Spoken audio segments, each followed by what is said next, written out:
Hello friends, आज आम जाना टैन केतेक निर्दिष्ट कोणर परिमाण को केते सहजरे आम मन रखिपर।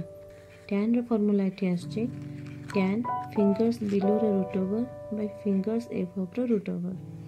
मनकर आम नवा टैन 0 डिग्री, तेणु 0 तल को आदौ आंगुठी ना एवं 0 ऊपर को 4टी आंगुठी रखुचे, तेणु सेटा 0 root over by 4 root over solve कले आम पाइबा 0। सेमती टैन 30 डिग्री, 30 डिग्री तल को गोटे आंगुठी 1 रूट ओवर बाय 30 ऊपर को 3टी आंगुठी 3 रूट ओवर सॉल्व कले पाइबा 1 by root 3। Tan 45 degree, 45 degree तल को 2टी आंगुठी एवं ऊपर को 2टी आंगुठी रोथिबारु आम है रूट 2 बाय 2 जो सॉल्व कले पाइबा 1।